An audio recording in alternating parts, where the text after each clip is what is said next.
जगतपति भगवान ने उस समय वैराज की पत्नी संभूति के गर्भ से अजित नाम का अवतार धारण किया, भगवान अजित, और समुद्र मंथन कराकर देवताओं को अमृत पिलाया। कच्छपावतार धारण करके मंदराचल की मथानी के आधार बने। राजा परीक्षित ने पूछा, भगवान समुद्र मंथन करना है तो बहुत कठिन बात है, समुद्र का मंथन हो जाना,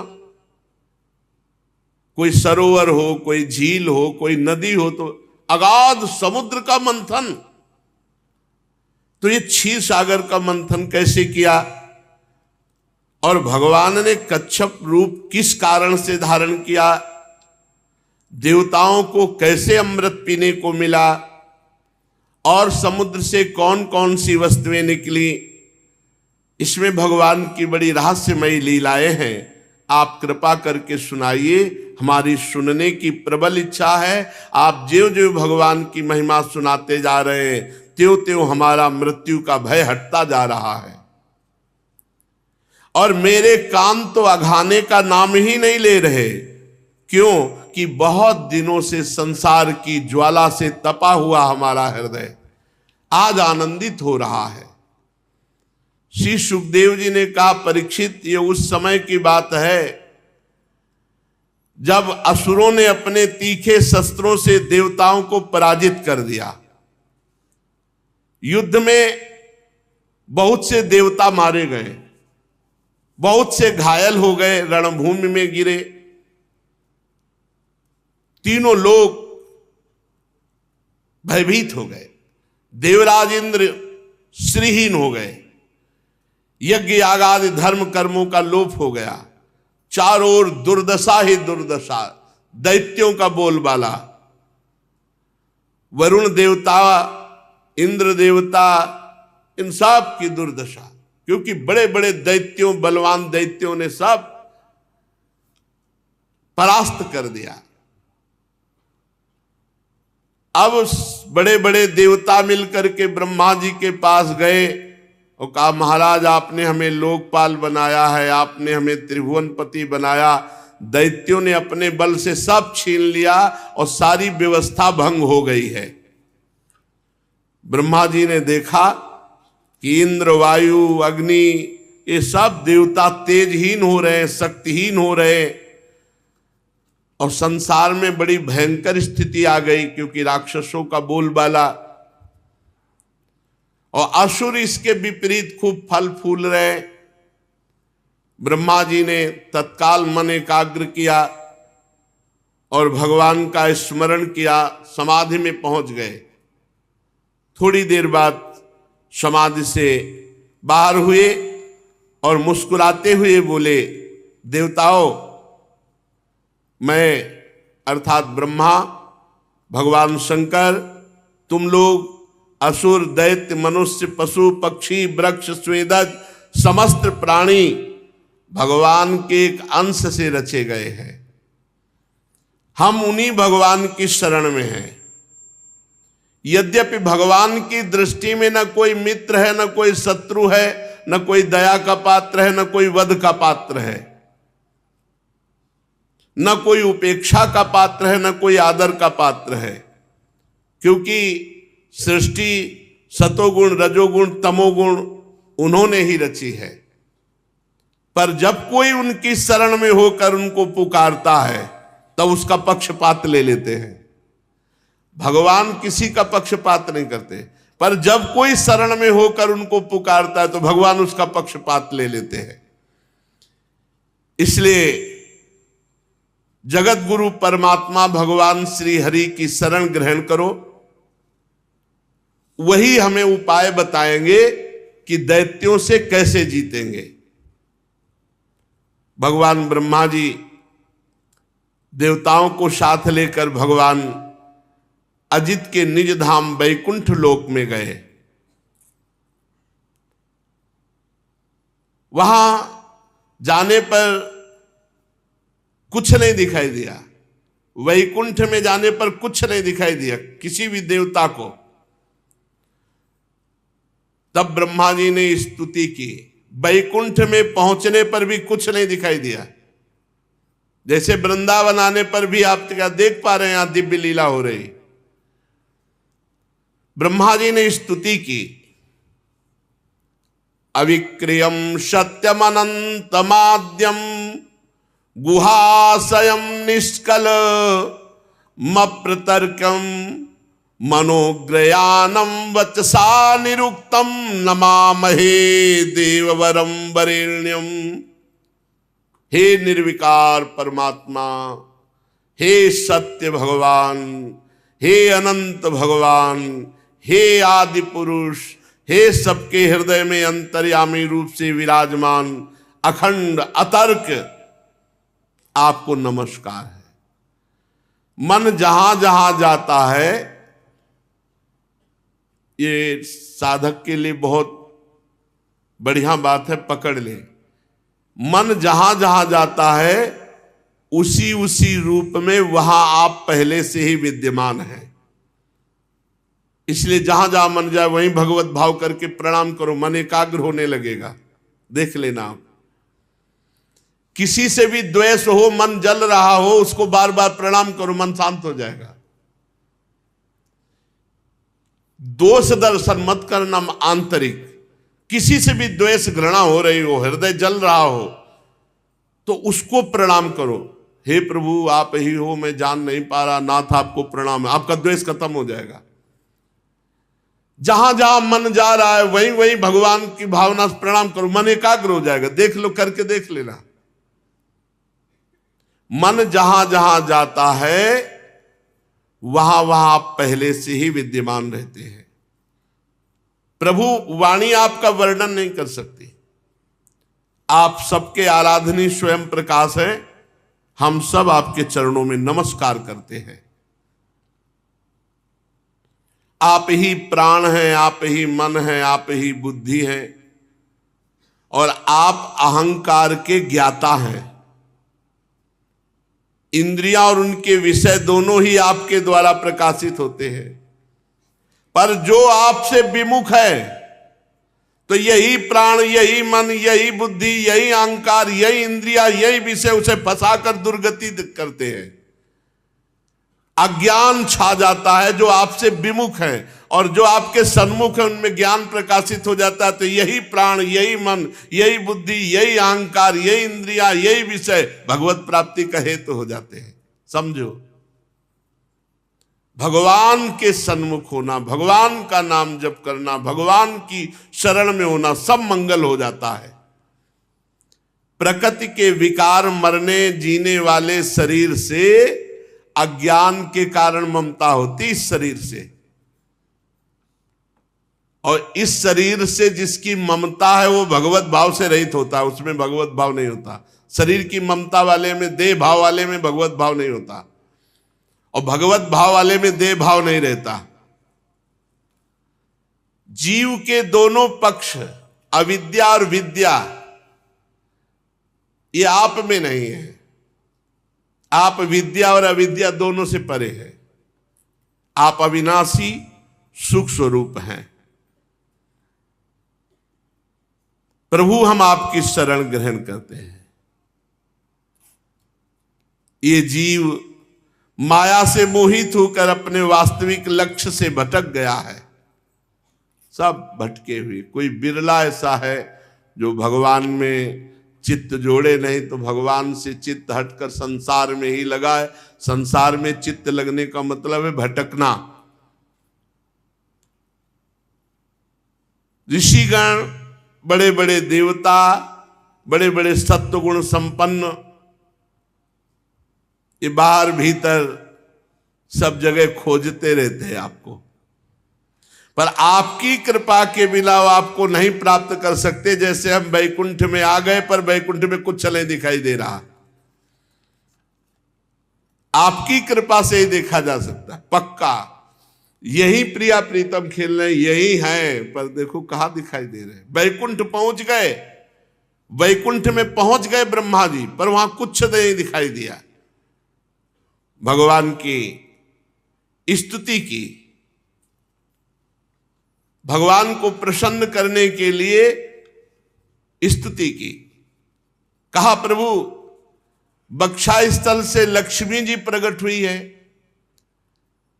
आपकी छाया से पितृगण प्रकट हुए हैं, और छाती से धर्म प्रकट हुआ है, और पीठ से अधर्म प्रकट हुआ है, सिर से आकाश प्रकट हुआ है, बिहार से अप्सराएं प्रकट हुई है। हे परम ऐश्वर्यशाली भगवान, आप हम पर प्रसन्न हो। जिनके अधर से लोभ, ऊपरी ओठ से प्रीति, नासिका से कांति, स्पर्श से समस्त पशुओं की, भौं से यमराज की, नेत्र के रोमों से काल की उत्पत्ति हुई, ऐसे परमेश्वरशाली भगवान हम पर प्रसन्न हो। प्रभु आप योग माया के पति हैं, संपूर्ण ये अनंत ब्रह्मांड उसी माया के द्वारा प्रकट हुए हैं। हम शरणागत हैं, हम चाहते हैं कि आप हमें दिखाई दें। आप कृपा करो, मैं अपने इन्हीं नेत्रों से आपके धाम को देखना चाहता हूं। दर्शन कराइए प्रभु, ये आवरण हटा दीजिए। ये देहाभिमानी दुख भोगने वाले जीव चाहे जितना परिश्रम और क्लेश करे, पर आपसे विमुख होकर कभी वो सुखी नहीं हो सकते, विफलता हाथ लगती है। परंतु जो विवेकी चतुर जन है, वो आपका भजन करते हुए अपने सारे कर्म आपको समर्पित कर देते हैं, तो उनको परिणाम सुख मिलता है और भगवान की प्राप्ति होती है। भगवान को समर्पित किया हुआ छोटे से छोटा कर्म भी महान फल देने वाला होता है। इसीलिए कहते हैं कर्म समर्पण करो। प्रभु आपकी आराधना विश्व की आराधना है। जैसे बड़े वृक्ष की जड़ में पानी चढ़ा दे तो छोटी छोटी डालियां और फूल पत्तों को सींचना नहीं पड़ता, ऐसे आपकी आराधना, आपकी उपासना पूरे विश्व की उपासना है, पूरे विश्व की। इसीलिए प्रिया प्रीतम की उपासना करने वाले को कल एक उपासक जो भगवान शंकर और पंच देवताओं की आराधना अभी तक करते थे, सत्संग सुना तो प्रिया प्रीतम की उपासना करने लगे। तो वो कल बहुत संकट में थे कि हम डर रहे हैं कि कहीं गणेश जी नाराज ना हो जाएं, कहीं भगवान शंकर नाराज ना हो जाएं, क्योंकि पहले उनकी आराधना करते थे, अब प्रिया प्रीतम की आराधना करते हैं। तो इस बात से समझ लो कि पहली बात तो भगवान शंकर की कृपा से ही ये आपको सुनने को मिला। जा पर कृपा न करें पुरारी, सो न पाओ मुनि भगत हमारी। और दूसरी बात यह है कि भगवान श्री कृष्ण चंद्र की आराधना से पूरे विश्व की आराधना हो जाती है। जैसे मूल में जल चढ़ा दो तो सर्वत्र पहुंच जाता है, ऐसे गीता जी के 15वें अध्याय में लिखा ऊर्ध्व मूल मधा शाखा मस्वत्थम प्राहुरभ्यम। भगवान सबके मूल हैं। देखो देखो कैसी सुंदर बात कही। जे ही ब्रह्मा जी ने स्तुति की कि हे नाथ, हम आपके धाम के और आपके दर्शन करना चाहते हैं, तो जे ही स्तुति पूर्ण हुई तो मानो करोड़ करोड़ सूर्य एक साथ प्रकट हो गए हो। ऐसा तेज सब चौंधिया गए। ब्रह्मा जी बड़े बड़े देवता, सबकी आंखें चौंधिया गई। आकाश दिशा पृथ्वी शरीर कुछ नहीं दिखाई दिया, केवल भगवान शंकर और कुछ कुछ ब्रह्मा जी, इनके नेत्र खुले रहे, तब देखा वैकुंठ धाम। सोचो आप, इनको वैकुंठ धाम देखने के लिए भगवान ने दिव्य नेत्र दिए। और ये तो वृंदावन धाम है, प्रेम धाम। यहाँ रज रानी वृंदा सखी कृपा करें तभी वृंदावन झलके, नहीं तो वृंदावन में रहते हुए भी ईंटें पत्थर देख रहे, कहाँ वृंदावन दिखाई दे रहा, कहाँ प्रिया प्रीतम दिखाई दे रहे। फिर देखा कि वैकुंठ धाम में मरकतमणि के समान स्वच्छ श्यामल शरीर, कमल के भीतरी भाग के समान सुकुमार, नेत्रों में लाल लाल डोरियां, चमकते हुए सुनहले रंग का रेशमी पीतांबर, सर्वांग सुंदर, शरीर के रोम रोम में प्रसन्नता फूट पड़ रही है। धनुष के समान टेढ़ी भौहें, बड़ा ही सुंदर मुख, सिर पर महामणिमय किरीट, भुजाओं में बाजूबंद, कानों में झलकते हुए कुंडलों की चमक पड़ने से कपोल और भी सुंदर दमक रहे हैं। मुख कमल खिला हुआ, कमर में करधनी की लड़ियां, हाथों में कंगन, गले में हार और चरणों में नूपुर शोभायमान थे। वक्षा स्थल पर श्रीवत्स चिन्ह, गले में कौस्तुभ मणि बनमाला ये धारण किए हुए थे। भगवान के निज पार्षद सुदर्शन चक्र आदि ये मूर्तिमान होकर सेवा कर रहे थे। सभी देवता पृथ्वी पर गिरकर साष्टांग दंडवत किया। फिर भगवान शंकर और ब्रह्मा जी हाथ जोड़ करके बोले, हे प्रभु, जन्म, स्थिति और प्रलय ये आपसे ही होते हैं, पर आप इनसे संबंध नहीं रखते। जो प्राकृत गुणों से रहित मोक्ष स्वरूप परमानंद के महान समुद्र हैं, सूक्ष्म से भी सूक्ष्म है, जिनका स्वरूप अनंत है, ऐसे ईश्वरशाली प्रभु हम लोग बार बार आपको नमस्कार करते हैं। हे पुरुषोत्तम, अपना कल्याण चाहने वाले साधक को वेदोक्त एवं पांचरात्रोक्त विधि से आपके स्वरूप की उपासना करनी चाहिए। प्रभु, विश्वमय स्वरूप में आप व्याप्त हैं, पर आपकी कृपा के बिना कोई नहीं देख सकता। जैसे हम बैकुंठ में पहुंच गए, पर आपकी कृपा के बिना ना बैकुंठ देख पाए और ना आपको। परम स्वतंत्र, आदि मध्य अंत रहित और आदि मध्य अंत युक्त इस माया से इस संसार की रचना करते हैं। इसलिए विवेकी पुरुष शास्त्र ज्ञान और सावधानी पूर्वक मन को एकाग्र करके इस संसार की भीड़ में आपको ढूंढ लेते हैं, आपको ढूंढ लेते हैं, आपके स्वरूप का साक्षात्कार कर लेते हैं। जैसे मनुष्य युक्ति द्वारा लकड़ी से आग प्रकट कर लेता है, युक्ति द्वारा गौ से दूध और दूध से घी, युक्ति द्वारा पृथ्वी से अन्न और जल, युक्ति द्वारा आजीविका, युक्ति द्वारा, वैसे ही भक्ति योग, ज्ञान योग के द्वारा युक्तियों से आपको इसी संसार में प्राप्त कर लिया जाता है। यही हैं आप। जैसे दूध में घी है, पर युक्ति के द्वारा दूध उबालो, दही जमाओ, दही मंथन करो, मक्खन निकालो, फिर घी निकल आएगा। ऐसे ही भगवान है इस समस्त संसार में। साधना करो, खूब नाम जप करो, संत महापुरुषों का संग करो, उनकी कृपा प्रसाद से बुद्धि शुद्ध होगी। यही सब में देखो, गोस्वामी तुलसीदास जी को दर्शन हो रहा, सी राम मैं सब जग जानी। गोपी जनों को दर्शन हो रहा, जित देखूं तित श्याम मई।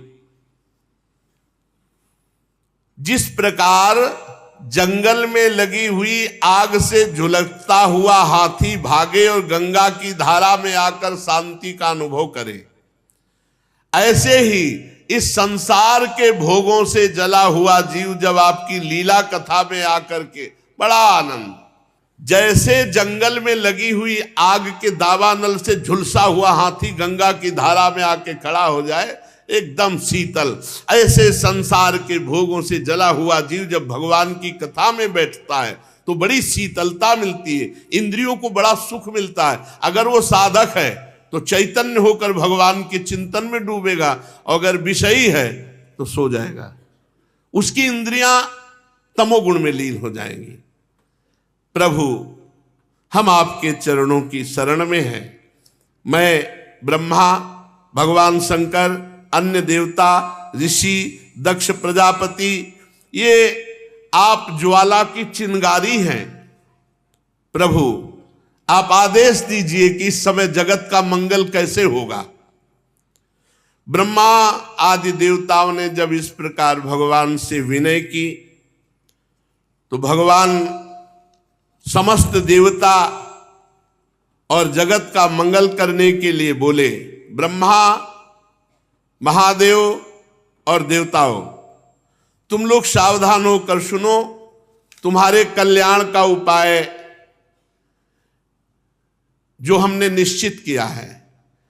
इस समय असुरों पर काल की कृपा है, इसलिए तुम विजय नहीं प्राप्त कर सकते। काल असुरों के अधीन है। अब राजनीति कहती है, प्रीति नीति अलग होती है, राजनीति अलग होती है। राजनीति कहती है कि तुम असुरों के पास जाओ और हाथ जोड़ो और उनसे दोस्ती करो, संधि करो, ये राजनीति कहती है। क्योंकि इस समय उनका बल बढ़ा हुआ, वो गुरु को, शुक्राचार्य जी को रिझा चुके हैं। गुरु प्रसन्न, काल उनके पक्ष में है, उन पर युद्ध करके विजय प्राप्त नहीं किया जा सकता। जाओ, हाथ जोड़ो, उनके सामने झुक कर जाओ और उनसे संधि करो, ये नीति कहती है। प्रीति में अलग होता है, नीति में अलग होता है। जब विभीषण जी आए तो भगवान ने राजनीति की रक्षा करने के लिए सुग्रीव से पूछा कि क्या किया जाए, ये विभीषण आया है। तो उन्होंने कहा, प्रभु उत्तम बात तो यह है कि तत्काल इसको बांध लिया जाए, क्योंकि ये रावण का भाई है और मुझे तो ऐसा लगता है कि ये भेद लेन पठवा दस सीसा राखी बांध, इसको बांध दिया जाए, ये भेद लेने आया है। तो भगवान ने जो कहा, सखा नीति तुम नीक विचारी, नीति तो बढ़िया कही लेकिन प्रीति रीति के खिलाफ है। मम पण शरणागत भयहारी, ये मेरी शरण में आया है। अगर ये तुम्हारी नीति के अनुसार, बढ़िया कही तुमने नीति, अगर ये नीति मान भी ली जाए कि ये हमारे बल का रहस्य जानने आया है, तो ये क्या जान पाएगा। जगमौ सखा निशाचर जेते, लक्ष्मण हरे निमिष मौते थे। केवल लंका में नहीं, पूरे विश्व ब्रह्मांड में जितने निशाचर पलक झपकते लक्ष्मण जी मार देंगे। ये क्या जान पाएगा हमारे बल को। और जो सभी तावा सरनाई, तो रखियो ताई प्राण किनाई। जाओ उभय भांति ते लाओ, उभय भांति दोनों तरह। अगर ये भेद लेने आया तो भी सम्मान से लाओ, और शरणागत आया तो रखियो ताई प्राण किनाए। उभय भांति ते आनो, हंसी कह कृपा निकेत। प्रीति और नीति में बड़ा अंतर। भगवान कह रहे इस समय नीति कहती है कि दैत्यों के सामने जाओ और झुको। जब शत्रु का समय बढ़ा हो तो उचित यही कि झुक के चलो चुपचाप, ये नीति कहती है। बोले हम झुकेंगे नहीं तो टूट जाओगे। बोले जाओ, हाथ जोड़ो, उनके आगे झुको, संधि करो। फिर आगे, जब अपना कार्य बनाना हो, नीति कहती है, नीति कहती है अपना कार्य बनाना हो तो शत्रु से भी हाथ जोड़ के, झुक के, मिलाप करके काम करना चाहिए। और जब काम निकल जाए तो फिर चूहे और सांप वाला बर्ताव करना चाहिए। किसी मदारी की पिटारी में सांप तो पहले से था, थोड़ी सी जगह थी, उसमें से चूहा काट, उसके तो दांत काट के अंदर हो गया। अब चूहा अंदर गया तो सांप बड़ा वो भयभीत हुआ। सांप ने उससे कहा कि देखो तुम हमारे घर में आए हो, अतिथि हो, चिंता मत करो, थोड़ा छेद बड़ा कर दो, हम दोनों बाहर निकल जाएंगे, हमारा तुम्हारा कोई झंझट नहीं। बिल्कुल तुम ये मत सोचो कि तुम्हें खाएंगे, देखो हम तुम्हारे पास हैं, हम तुम्हें खा थोड़ी रहे। चूहे के बड़े प्रवीण दांत, बड़ा गोला काटा, और जो ही काटा कि चूहा निकल जाएगा, इतना काटा, चूहा काट के जो ही निकलने लगा, पीछे से सांप पकड़ लिया और धीरे से निकला और पहले चूहे को लील गया फिर निकल गया। तो भगवान कह रहे हैं ये नीति है, ये साधुता की प्रीति की बात नहीं है भाई।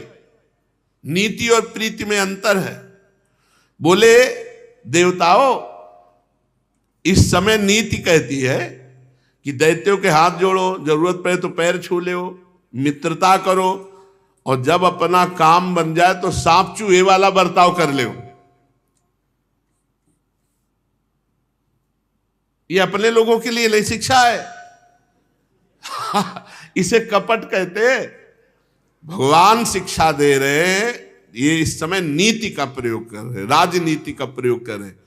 जैसे महाभारत में कूटनीति का प्रयोग है, बड़ी विचित्र कोटि के जाल हैं।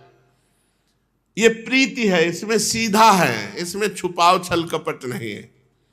देखो, जब दैत्यों से तुम मित्रता करोगे और समुद्र मंथन किया जाए मिल करके और उससे अमृत निकले, तो अमृत पीकर तुम देवता अमर हो जाओगे, फिर मार डालना दैत्यों को। तो प्रभु क्या करना होगा अमृत मंथन के लिए? बोले क्षीर सागर में पहले लताएं, औषधियां, ये हम सब बताएंगे, वो लताएं, वो औषधियां सब डालो, मंदराचल की मथानी, वासुकी नाग की रस्सी, और मेरी सहायता से समुद्र मंथन करो। चलो, आलस्य प्रमाद का त्याग करो। देवताओं, विश्वास रखो, जिसके पक्ष में मैं होता हूं फल उसे मिलता है, और जो मेरे से विमुख होता है उसे श्रम क्लेश यही हाथ लगता है। असुर लोग जो जो शर्त चाहे वो शर्त स्वीकार कर लेना, शांत रहना, क्रोध मत करना, हाथ जोड़ना, झुक के रहना। भगवान ने काम बनाना हो तो शत्रु के सामने ऐसे झुक के रहो, भगवान ने आदेश किया। देखो, सबसे पहले समुद्र मंथन में कालकूट विष निकलेगा, तुम घबराना नहीं। समुद्र में और भी वस्तुएं निकलेंगी, लोभ मत करना, मैं जिसको इशारा करूं वही लेगा।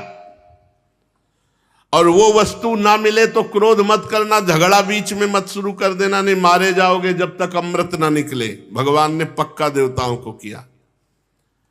अब देवाधिदेव भगवान श्री हरि का आदेश, और उसी समय बैकुंठ और बैकुंठनाथ सब अंतर ध्यान हो गए, फिर दृष्टि में नहीं आए। ये बात समझो, भगवान का ये दिव्य धाम है वृंदावन धाम, ये महापुरुषों के सामने प्रकट हुआ है। अगर हम उसी पद्धति से चलेंगे तो हमारे को भी प्राप्त होगा। और नहीं, प्रगट वृंदावन पकड़े रहो, ये पहुंचा देगा दिव्य वृंदावन। प्रगट वृंदावन को पकड़े रहो, ये दिव्य वृंदावन में पहुंचा देगा। उसी समय अंतर ध्यान हो गए। सब जो थे उसी दिशा को प्रणाम किया जिधर श्री भगवान वैकुंठनाथ। कौन उनकी लीला को समझ सके? ब्रह्मा शंकर आज बार बार उधर नमस्कार किए और अपने लोकों को चले गए। अब देवताओं के साथ देवराज इंद्र बिना अस्त्र शस्त्र के बलि जी की सभा में जब देखा दैत्य सेनापतियों ने कि बिना अस्त्र शस्त्र के वो हाथ जोड़े आ रहे हैं, तो एकदम सब खड़े हो गए और बंदी बनाने के लिए। लेकिन दैत्यराज बलि सबको रोक दिया कि पहले देख रहे हो कोई अस्त्र शस्त्र नहीं, हाथ जोड़े नम्रता से, तो बंधन में डालने की आवश्यकता, क्या बात करते हैं। उन्होंने दैत्यों को रोक दिया। देवता इंद्र के साथ बलि के समीप पहुंचे। तीनों लोकों के स्वामी बलि असुर सेनापतियों से सुरक्षित सिंहासन पर बैठे थे। नीचे खड़े होकर देवराज इंद्र, यद्यपि बहुत बुरा लग रहा था क्योंकि ये भी त्रिभुवनपति छीन लिया उनका सिंहासन, पर भगवान ने सिखाया था कि मीठे मीठे वचन हाथ जोड़ के देवराज इंद्र बड़ी मधुर वाणी से बोले कि हम दोनों मिल जाते हैं और मिल करके समुद्र मंथन करते हैं, उसमें बड़ी बड़ी दिव्य वस्तुएं निकलेंगी और अमृत निकलेगा, फिर अमृत बांट कर पी लेंगे। तो अरिष्ट नेमी, संबरासुर, ये बड़े बड़े जो राक्षस थे, उन्होंने बलि जी की तरफ देखा, इशारे में कहा कि अमृत निकलेगा, बूंद देवताओं को नहीं देंगे, हम सब पी लेंगे, हाँ बोल दो। और भगवान उधर बोल चुके थे कि बूंद उधर नहीं मिलेगा, सब तुम्हें पिला देंगे, जाओ तुम हाथ जोड़ो। तो जिधर भगवान उधर ही विजय। देवता और असुरों ने आपस में संधि के दस्तखत कर लिए, समझौता हो गया, मित्रता हो गई। अब सब मिलकर अमृत के लिए, समुद्र मंथन के लिए उद्योग करने लगे। भगवान ने जो जो औषधियां लता बताई थी वो उखाड़ उखाड़ कर समुद्र में डाली गई। अब देवता और दैत्य मथानी, मंदराचल पहाड़ सब उखाड़ करके पहाड़ को चलने की कोशिश किए, फिसल गया पहाड़। पहाड़ तो पहाड़ ही है, हजारों लाखों देवता दैत्य चटनी हो गए। मंदराचल पर्वत सबके उत्साह भंग हो गए कि अब तो समुद्र मंथन नहीं हो पाएगा। भगवान वहां प्रकट हुए, अजित भगवान। मंदराचल पर्वत को ऐसे उठाया, जो पिसे हुए देवता दैत्य थे, अमृत दृष्टि से देखा, उनको जीवित किया। सबके हाथ पैर जो टूट गए थे वो भी सब पुनः सही हो गए।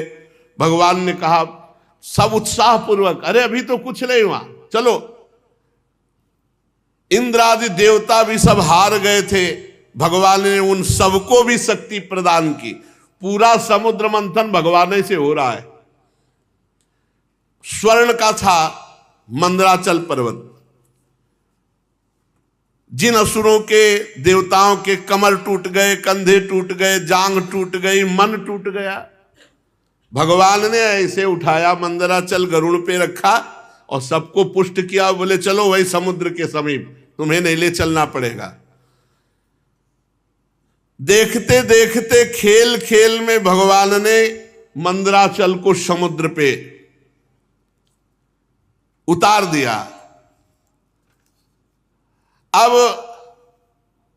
नागराज वासुकी को कहा, देखो समुद्र मंथन में अमृत निकलेगा, तुमको भी पिलाएंगे, तुम रस्सी बन जाओ, लिपट। वासुकी ये नागराज है, भगवान शेष जी के भाई हैं, महान बलशाली है।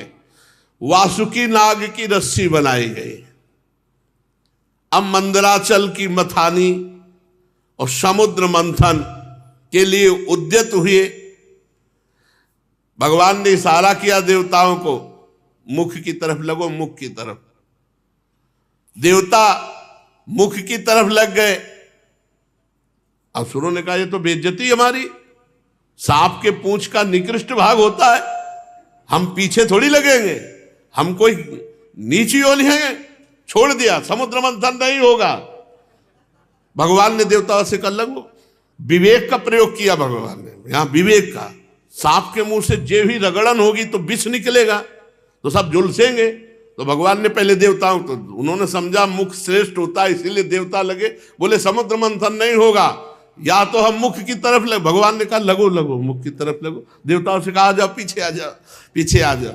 देवता पूंछ पकड़ लिए।